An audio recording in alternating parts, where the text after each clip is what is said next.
everyone, how are you guys doing? I hope you all guys are doing great. Welcome again to this new class. In today's class, we are going to learn again new English sentence structure, and this structure is very interesting, so make sure that you watch this class till the end.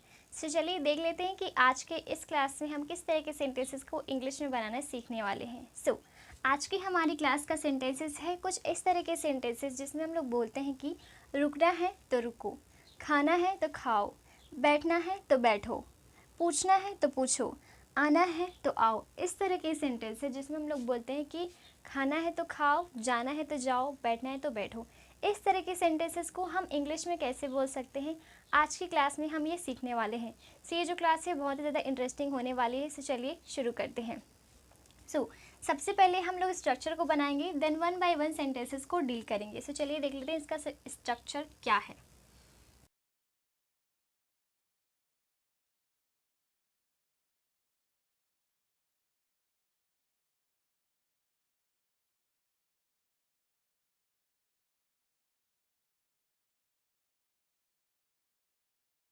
All right guys, इस तरह के sentences को बनाने का ये है आपका structure. आपका स्ट्रक्चर है इफ प्लस आपका सब्जेक्ट प्लस वांट या फिर वांट्स टू प्लस आपका वर्ब का फर्स्ट फॉर्म, देन आपका देन आपका फिर से वर्ब. ऑल राइट, सो चलिए देख लेते हैं कि आखिर इस सेंटेंस को इस स्ट्रक्चर की मदद से हम कैसे बनाएंगे.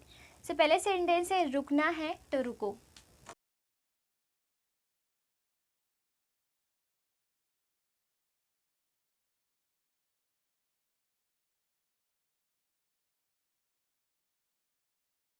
ऑल राइट गाइज, ये है आपका सेंटेंस. आपका सेंटेंस है रुकना है तो रुको. इसे इंग्लिश में बोलेंगे if you want to stop then stop. All right, okay. So basically इस तरह के सेंटेंसेस में हम किसी सामने वाले व्यक्ति से बोलते हैं कि अगर आपको ऐसा करना है तो करो, नहीं तो मत करो. हम बोलते हैं ना, खेलना है तो खेलो, जाना है तो जाओ. इस तरह के सेंटेंसेस ये.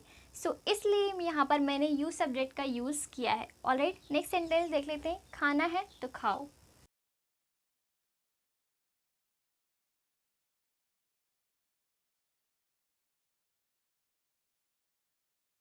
ओके, खाना है तो खाओ. If you want to eat then eat. Next है बैठना है तो बैठो.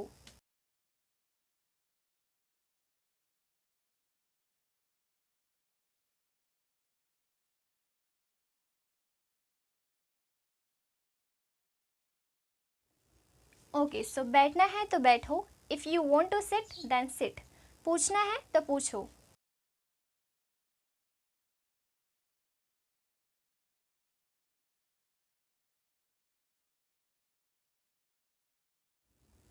ओके, पूछना है तो पूछो. If you want to ask then ask. आना है तो आओ.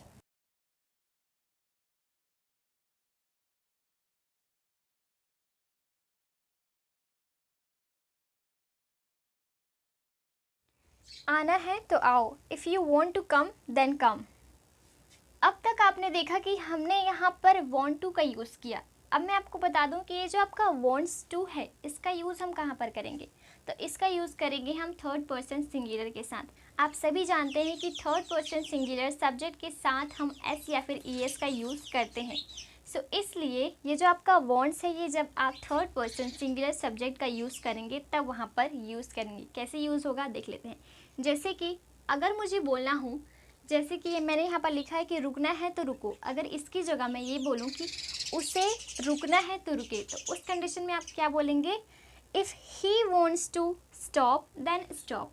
ऑल राइट, यानी कि ये जो आपका वॉन्ट है, ये जो आपका वर्ब है, उसके साथ एस लग जाएगा. That's it. ऑल राइट, चलिए नेक्स्ट एग्जाम्पल देखते हैं. उसे खाना है तो खाए. If he wants to eat then eat. उसे बैठना है तो बैठे. If he wants to sit then sit. उसे पूछना है तो पूछे. If he wants to ask then ask. इसी तरह से. और ये जो आपका वॉन्ट टू है, इसका यूज़ आप करते हो प्लूरल सब्जेक्ट के साथ. उसी के साथ साथ आई और यू के साथ भी आप वॉन्ट टू का ही यूज़ करेंगे. ऑल राइट, आई होप कि आपको समझ में आ गया होगा कि वॉन्ट टू और वॉन्ट्स टू का यूज़ कहाँ कहाँ करना है. ऑल राइट, चलिए इन सारे सेंटेंसेस को एक बार पढ़ लेते हैं. रुकना है तो रुको. If you want to stop then stop. खाना है तो खाओ. If you want to eat then eat. बैठना है तो बैठो. If you want to sit then sit. पूछना है तो पूछो, if you want to ask then ask. आना है तो आओ, if you want to come then come. Now you can take a screenshot.